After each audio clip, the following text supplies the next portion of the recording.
Olá, bom dia para você que acompanha o SBT Notícias. Continuamos no ar ao vivo nesta segunda-feira, 27 de maio.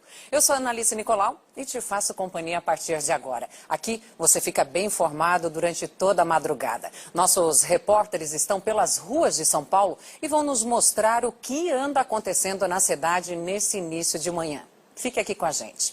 Eu continuo agora com a rebelião que terminou com 15 mortos no complexo penitenciário de Anísio Jobim, em Manaus. O local já foi palco de um massacre que deixou quase 60 vítimas em 2017.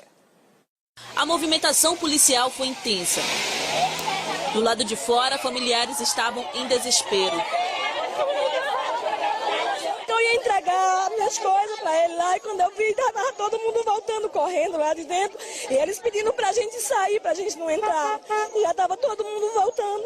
O motim foi por volta de meio-dia durante a visita de familiares. Segundo a Secretaria de Administração Penitenciária, os homicídios entre os presos do regime fechado começaram com uma possível briga de facções criminosas em 2 pavilhões. O reforço policial também foi feito pelo alto. No helicóptero estavam atiradores da polícia, o que desagradou os familiares. Segundo esta mulher, que não quis mostrar o rosto, os agentes atiraram contra os detentos. Rajada! Sem notícias, os parentes dos presos fizeram um protesto que fechou os 2 lados da rodovia. Até viaturas da polícia tiveram dificuldades para passar. Foi preciso chamar o batalhão de choque. A rodovia foi liberada quase 1 hora depois. Este vídeo, que mostra detentos fugindo de celas para não serem mortos, chegou a viralizar na internet. Mas, segundo as autoridades, as imagens são de 2017. Na rebelião de hoje, foram registradas pelo menos 15 mortes. Essas mortes, algumas delas ocorreram através de asfixia e outras mortes aconteceram por perfurações oriundas pelo uso de estoque, nesse caso feito com escova de dente. O secretário ainda informou que os policiais em helicópteros não atiraram contra os detentos. Segundo ele, foram disparos apenas de tiros de contenção. Nenhum agente ou familiar ficou ferido. Nunca havia tido mortes. Isso é uma regra no crime. Você não mata quando tem visita. Não existe isso. Então isso foi a primeira vez que aconteceu no Amazonas. É um fato incomum. O outro dado, alguns internos morreram dentro da cela com a cela trancada. A polícia abriu uma investigação e disse que vai analisar as imagens das câmeras de vigilância. Por medida de segurança, as visitas estão temporariamente suspensas. E olha só, ataques a 2 bares em São Gonçalo, na região metropolitana do Rio de Janeiro, deixaram 11 pessoas baleadas. Pelo menos 4 morreram. Entre os mortos está uma mulher de cerca de 60 anos, que seria a dona de um dos comércios atacados, e um professor de idiomas. Pelas redes sociais, o colégio onde ele trabalhava lamentou a perda e informou que não haverá aula nesta segunda-feira. Outras 7 vítimas foram socorridas para hospitais da região. Testemunhas disseram que os tiros partiram de um carro. O alvo era um grupo de pessoas que se reunia após um jogo de futebol. Esse vídeo, gravado horas antes do ataque, mostra a confraternização. A polícia tenta identificar os autores e o que motivou a chacina. O policial militar suspeito de atropelar e matar uma criança durante uma perseguição policial em São Paulo foi indiciado por homicídio culposo, quando não há intenção de matar. A repórter Amanda Campos, com quem eu converso agora ao vivo, tem os detalhes. Bom dia, Amanda. Bom início de semana para você. Na época, havia dúvidas sobre qual carro havia atropelado a criança. Isso já foi esclarecido? Foi sim, Analice. Bom dia para você e para todo mundo. Realmente foi a viatura da polícia que acabou atropelando o Lucas dos Santos, de 5 anos, e também a mãe dele, a Tayana dos Santos Silva, de 25 anos. O que aconteceu?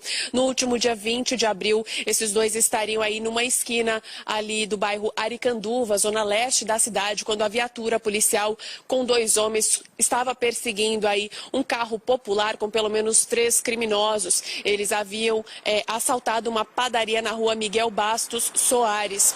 Começou aí uma perseguição e aí esta viatura teria acabado invadindo a calçada e acabado aí batido nesses dois. O que aconteceu depois? A criança e a mãe dela, os dois foram levados para o Hospital Santa Marcelina, ali na zona leste da cidade. Ela deu entrada em estado gravíssimo, depois acabou se recuperando. Hoje ela está bem, agora a criança, infelizmente, não resistiu aos ferimentos. Bom, quanto a esse caso, segundo a SSP, os dois suspeitos de terem participado desse assalto, eles foram aí presos, mas há um terceiro elemento que continua sendo aí procurado pelos policiais. Esse policial que está sendo aí indiciado por homicídio culposo, quando não é a intenção de matar, ele foi afastado do trabalho por saúde, ele está sendo aí clinicado por médicos. Eu volto com você. Obrigada, Amanda. Qualquer nova informação é só chamar a gente. E a gente continua aí com mais notícias, né? A Justiça de Curitiba determinou que o ex-deputado Carli Filho seja preso imediatamente. Ele foi condenado por júri popular no ano passado após se envolver em um acidente de trânsito que matou 2 pessoas em 2009. Luiz Fernando Ribas Carli Filho foi condenado a 7 anos, 4 meses e 20 dias de prisão em regime semiaberto por ter provocado um acidente de trânsito que resultou na morte de 2 jovens. Um laudo feito na época apontou que o ex-deputado tinha ingerido bebida alcoólica antes do acidente.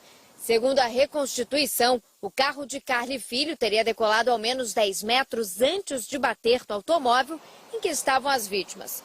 O laudo também mostrou que o carro do ex-deputado estava numa velocidade superior a 160 km por hora no momento do acidente.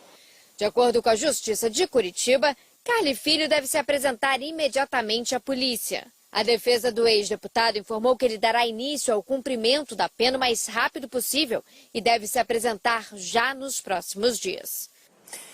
Milhares de manifestantes foram às ruas nesse domingo em apoio ao governo do presidente Jair Bolsonaro. Os atos aconteceram em mais de 100 cidades de 26 estados, além do Distrito Federal. Em Porto Alegre, os manifestantes se concentraram na Avenida Goethe, área nobre da capital gaúcha. Eles elogiaram as ações do presidente Bolsonaro, além dos ministros Paulo Guedes e Sérgio Moro. O ato contou com 3 caminhões de som e teve até uma oração para o presidente da República. Nós acreditamos que esse governo que foi eleito quer fazer o melhor pelo Brasil.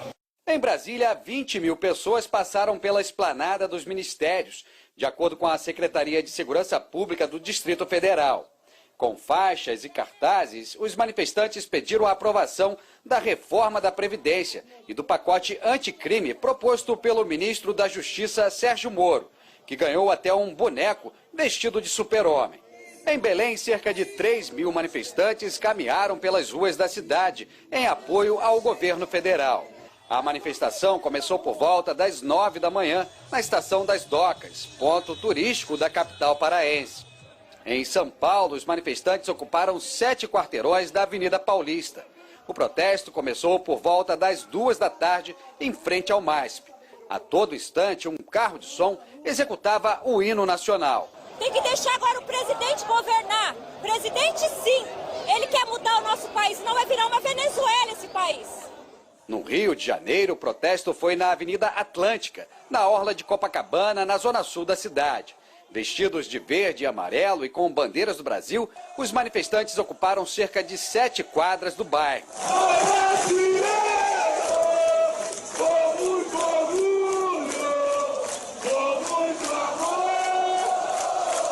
Eles também demonstraram apoio à Operação